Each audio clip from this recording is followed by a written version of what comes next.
سلام كورات عزبتي كم يتصلهم اسكنوا عليكم عب ما أخل زجقوه رجرج جاك خمسة لكم غيركم حسابهم مقوات التدور يقهمكم يزلهم عب زوريكم تحاشم كتب تسمعوا ودم ستات قسلم نايفتاوكم ديو نايس الأخم كتفلت ويخالكم عب زخون سكنده كاب تحت مريت زمزت ايته ويدما دحر اوم زتحاب بومبه كقتلكم يقاليو ازي سينما ويقع فيلم يخونن ازي اتندعل 10 عامات عالم زناوصم حيال هاجر امريكا دما اسكعلومي زي حوي بسلا زقدفه وق فيتناميو ازوق ازي نمنتاي تجميرو كما يلا اتاب تكنولوجي زمعبلت امريكا بحرستوت فيتنام تسعيرا እዚ ኮይናት እዚ ኣብ ትዱር ጥራሕ እንተይኮነስ ኣብ ጎደናታት ዋሽንግተን ኣብ ልቢ ሚልዮናት ሰባት ዝተኻየደ ውግእ እውን ነይሩ ሎሚ ካብቲ ሚስጥራዊ ጎዳጉዲ ኩቺ እስከ ኣብ ቤተ መንግስቲ ዋይት ሃውስ ዝነበረ ውጥረት ነቲ ታሪክ ካብ መጀመርታ እስካዕ መወዳእታ ክንፈትሖ ኢና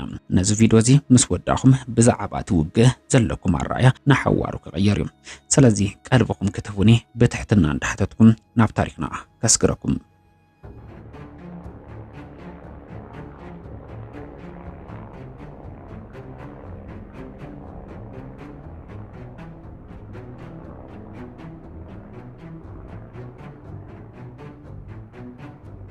ንቪየትናም ንምርዳ መጀመርያ ካብቲ ምስ ፈረንሳይ ዝነበረትሉ እዋን ክንጅምር ግድን እዩ ፈረንሳይ ንቪየትናም ንልዕሊ 60 ዓመታት ከም መግዛእቲ ሒዛታ ያጸኒሓ ይኹን እምበር ድሕሪ ካልኣይ ውግእ ዓለም ቪየትናማውያን እዚ እኹል ብምባል ይወስኑ ብ1945 ብኣቆጻጽራ ምዕራባውያን እቲ ተሪር መራሒ ዝኾነ ሆቺሚን ድማ ናጽነት ቪየትናም ኣወጀ ንሱ ካብ ኣሜሪካ ድጋፍ ይጽበ ነበር ዋላ እኳ ነቲ ኣሜሪካ ናይ ናጽነት ኣዋጅ ወይ ከዓ ዲክላሬሽን ኦፍ ኢንዲፐንደንስ ተቐይሱ ስጋኣቱ ገሊጹ እንተነበረ እንተኾነ ግን ኣሜሪካ ፈረንሳይ ክትውግን እያ መሪፃ ምክንያቱ ድማ ፈረንሳይ መሻርክታ ስለዝነበረት በተቃራኒው ሆቺሚን ድማ ኮሚኒስት ስለዝነበረ እዩ ቪየትናማውያን የኣከል ብምባሎም ዝተቆጣዐት ፈረንሳይ ዘመነውት ታንክታት ነፈርትን ተዓጢቃ ናብ ቪየትናም ወፈረት ቪየትናማውያን ግን ሓደ ብልሓት ነበሮም እትዱር ካብዚ ብትወሳኹን ቪየትሚን ዝበሃሉ ተጋደልቲ ቪየትናማውያን ቀትሪ ሓረስቶት ኮይኖም ይውዕልሞ ለይት ድማ ናብ መጥቃዕቲ ይወፍሩ ነይሮም ፈረንሳይ ጸላያ ኣበይ ከም ዘሎ ክትፈልጥ እውን ይኻለት ነይሮም ውግእ ጀመረ መሪር ደማ ውግእ 1954 በኣቆጻጽራ ምዕራባውያን እቲ ታሪክ ዝቀየረ ፍጻመ መጻ ፈረንሳይ ዲዮን ቢዮን ፋ ዝተብሃለ ሽንጥሮ ዓብይ ማዓስከር መስረተት ቪየትናማውያን ከቢድ ብረት ናብዚ ቦታ ከድይዋ ይኽእሉን ብዝብል እምነት ነይሩ ግን ዓብይ ጌጋ ነይሩ ኣሽሓት ቪየትናማውያን ብእግሮምን ብሽክሌታን ተጠቂሞም ከቢድ ብረት ናብ ጫፍ ትጎቦ ሲሒቦም ኣደየቡ በሃንደበት ፈረንሳይ ካብ ላዕሊ ብሓውት ሓፀረት ን55 መዓልቲ ዝቐጸለ ጽዑቕ ደብዳብ ተገበረ ፈረንሳይ በሃንደበት ኢዳሓበት እዚ ንዓለም ዘሰንበደ ፍጻመ ነበረ ሓንቲ ደኻ ሃገር ንሓንቲ ሓያል ኣውሮፓዊት ሃገር ስዕረታ ድሕሪ እዚ ስዕረት እዚ ኣብ ጄኔቭ ስዊዘርላንድ ስምምዕነት ተገበረ ብርግጽ እዚ ስምምዕነት እዚ ንቪየትናማውያን ዓብይ ዓወት ዋላ እኳ እንተኾነ በድሕሪ እዚ መጸ ታሪክ ቪየትናም ግን ነዚ ኩሉ ታሪክ ዝገለባበጠ ኾነ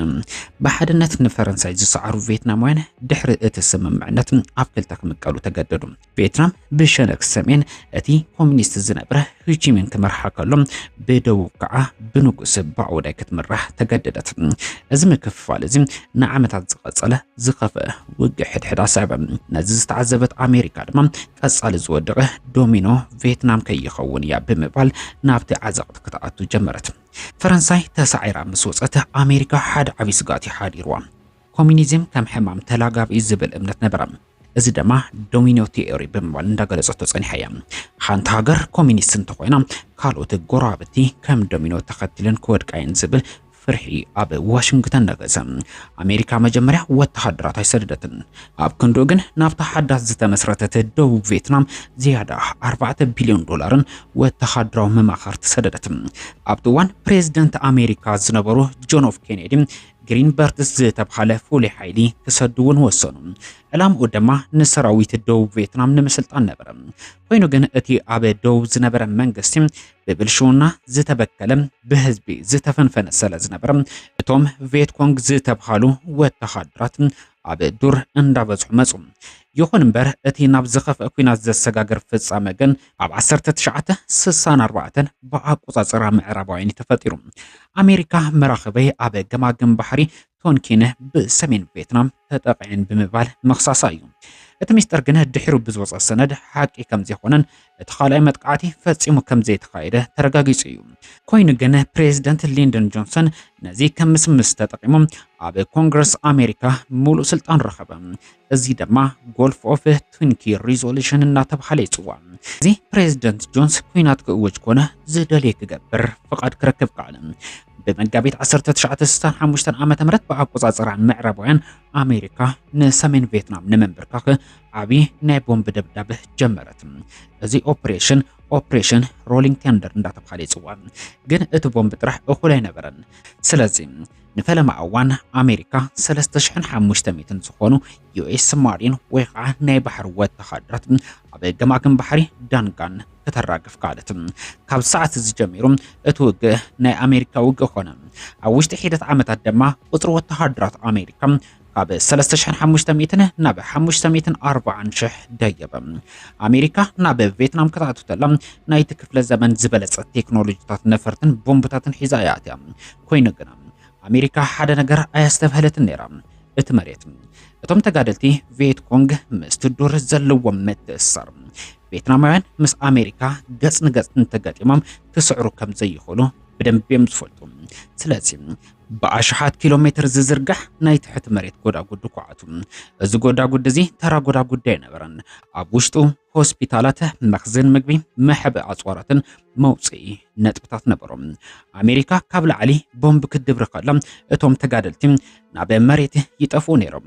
ወተሃደራት አሜሪካ ኣብ ልዕሊኦም እናተጓዓዙ ንሶም ግን ኣብ ታሕቲ ኮይኖም የጥቅዕዎም ነበሩ። ካልእ ንወተሃደራት አሜሪካ ዘጨነቆም ነገር እቲ ፑንጂስቲክ ዝበሃል መጻወዲ ነይሩ። ቪየትናማውያን በልሕቲ ሻምበቆም ብመርዝን ብርስሓትን ለኽዮም ኣብ ጎዳጉዲ ይተኽልዎም ነበሩ። ወተሃደራት አሜሪካ ኣብቲ ዱር እንትጓዓዙ ብሃንደበት ኣብቶም ጎዳጉዲ ወድቁ በትበልሕ መርዛም ሻምበቆ ተወጊዮም ገሊኦም ይሞቱ፣ ገሊኦም ድማ በሓያል ይቆስሉ ነይሮም። እዚ መጥቃዕቲ ንወተሃደራት አሜሪካ ንምቕታል ጥራሕ ዘይኮነስ ስነልቦናዊ ራዕዲ ንምፍጣር ዝዓለመ ምንባሩ ተጠቂሱ እዩ። ዝኾነ ስድሪ ምስ ረገጹ ቦምቢ ወይ ከዓ መጻወድያ ክትረክብ ከም እትኽእል ምፍላጥ ንወተሃደራት አሜሪካ ናብ ዕብድብድ የብጽሖም ከም ዝነበረ እዩ ታሪክ ዝዝንቱ። አሜሪካ እዚ ንምክልኻል ሰርች ኤንድ ዲስትሮይ ወይ ከዓ ደሊኻ ኣጥፍእ ዝብል ስልቲ ተጠቂማ ነይራ እያ። ሄሊኮፕተራት ወተሃደራት ሒዘን ናብ ሓደ ዓዲ ወርዳ ቪየት ኮንግ እንተኻልዮም ይፍትሹ፣ ድሕሪ ድማ ነቲ ዓዲ ያቃጽልዎ። እዚ ግን ብህዝቢ ቪየትናም ዝያዳ ክጽልኡ ገበሮም። እቲ ዱር ንቪየት ኮንግ ከይሓቦም ብምባል አሜሪካ ኤጀንት ኦሬንጅ ዝተባሃለ ሓደገኛ ኬሚካል ካብ ነፈርቲ ትነጽግ ነበረት። እዚ ኬሚካል እዚ ንኹሉ ቆጽሊ የውድቆ ነበረ። ኮይኑ ግን እቲ ኬሚካል ንቆጽሊ ጥራሕ ዘይኾነስ ንሰባትን ወተሃደራት አሜሪካ እውን እንከይተረፈ ከቢድ ናይ ጥዕና ጸገም መንሽሮ የስዕበሎም ነበረ።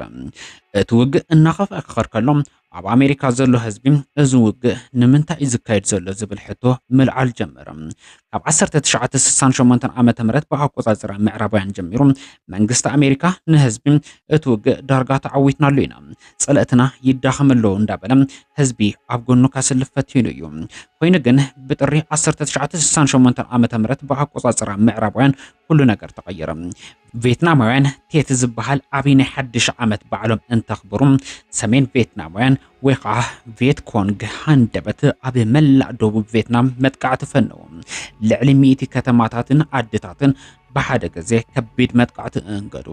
ዋላ እውን እቲ ኣብ ሳይጎን ዝነበረ ናይ አሜሪካ ኤምባሲ እውን ካብ ምድፋር ኣይተረፈን። ብወተሃደራዊ መዳይ አሜሪካ ነዚ መጥቃዕቲ መኪታቶ እያ። መብዛሕትኦም ተጋደልቲ ቪየት ኮንግ ተቐቲሎም እዮም። ኮይኑ ግን ብፖለቲካዊ መዳይ ሰሜን ቪየትናም ተዓዋቲት እያ ነይራ። ምክንያቱ ድማ ኣብ ታሪክ እቲ ኩናት ንፈለማ እዋን ጋዜጠኛታት ነቲ ኩናት ብምስሊ ቀሪጾም ናብ ህዝቢ አሜሪካ ዘመሓላልፍሉ እዋን ስለ ዝነበረ እዩ።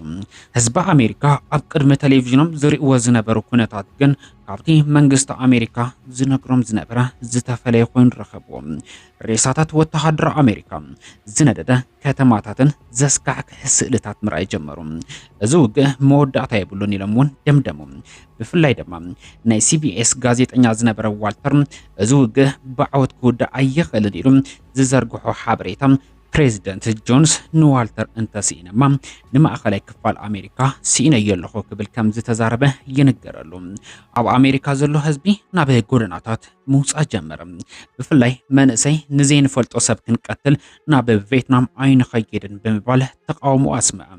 እቶም ሄፕ ዝበሃሉ ጉጅለታት ፍቅሪ ግበሩ እምበር ውግእ ኣይትግበሩ ወይ ከዓ ሜክ ላቭ ኖት ዋር ዝብል ጭርሖታት ኣስምዑ። ፕሬዚደንት ጆንስ ብሰንኪ ዝኩሉ ውጥረት ንኻልእ ግዜ ፕሬዚደንት ንምዃን ከም ዘይወዳደሩ ኣወጁ። ኣሜሪካ ኣብ ውሽጣ ተመቃቐለት። ሓድሽ ፕሬዚደንት ኮይኑ ናብ መሪሕነት ዝመጽ ሪቻርድ ኒክስ ስልጣን ምስ ሓዘ ድማ ቪየትናማይዜሽን ዝበሃል ፖሊሲ ኣተኣታተወ። እዚ ማለት እቲ ውግእ ቀስ ብቀስ ንሰራዊት ደቡብ ቪየትናም ኣረኪብካ ወተሃደራት ኣሜሪካ ናብ ቤቶም ምምላስ ነበረ። ኣብ 1973 ኣብ ፓሪስ ናይ ሰላም ስምምዕነት ተፈረመ። ኣሜሪካ ወተሃደራት ኣውፀት። ኮይኑ ግና እቲ ውግእ ኣያብቃዕን ነይሩ። ኣሜሪካ ምስ ወፀት ሰራዊት ሰሜን ቪየትናም በሓይሊ ገስገሰ። ሚያዝያ 1975 ብኣቆፃፅራ ምዕራባውያን ታንክታት ሰሜን ቪየትናም ነቲ ኣብ ሳንቲያጎ ዝነበረ ቤተ መንግስቲ ደቡብ ሰይሮም ካኣትዉ ኸኣሉ።